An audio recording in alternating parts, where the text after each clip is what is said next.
Hi hello welcome to Mommy Flavours. ఈరోజు మనందరం ఇష్టపడే రుచికరమైన సగ్గుబియ్యం పాయసం ఎలా చేయాలో చూడబోతున్నాం.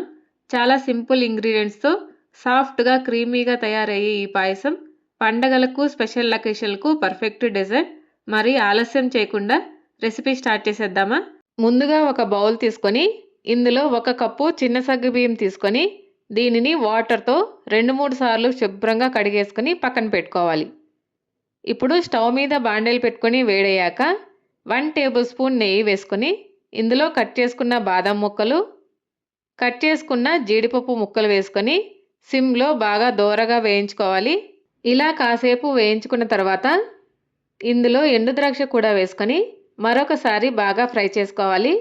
డ్రై ఫ్రూట్స్ అంతా మంచి రంగు వచ్చేంత వరకు సిమ్లో వేయించేసుకున్న తర్వాత దీనిని ఒక బౌల్లోకి తీసేసుకొని పక్కన పెట్టేసుకోవాలి.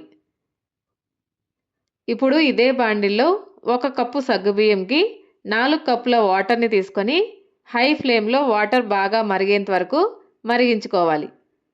చూసారా, వాటర్ బాగా మరుగుతుంది కదా.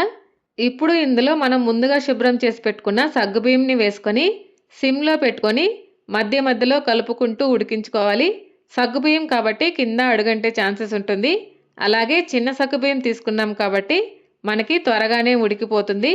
సగ్గుబియ్యం పైకి తేలుతూ ట్రాన్స్పరెంట్గా అయ్యిందంటే సగ్గుబియ్యం ఉడికిపోయినట్టు అర్థము. సగ్గుబియ్యం ఉడికిన తర్వాత ఇందులో 3 కప్పుల వేడి పాలు పోసుకొని దీనిని ఒకసారి బాగా కలిపేసుకోవాలి. ఇలా బాగా కలుపుకున్న తర్వాత ఇందులో 1 కప్పు పంచదార, పావు టీ స్పూన్ యాలకుల పొడి వేసుకొని మధ్య మధ్యలో కలుపుకుంటూ 2 నిమిషాల పాటు పంచదార కరిగేంత వరకు ఉడికించేసుకోవాలి.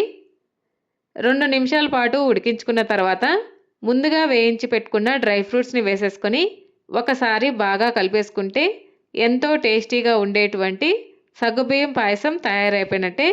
ఇప్పుడు దీనిని సర్వింగ్ బౌల్లోకి తీసేసుకొని పైన డ్రై ఫ్రూట్స్తో గార్నిష్ చేసుకుని వేడి వేడిగా సర్వ్ చేసుకుంటే చాలా రుచిగా ఉంటుంది. ఈ రెసిపీ కనుక మీకు నచ్చినట్లయితే please like, share and subscribe to my channel. Thank you.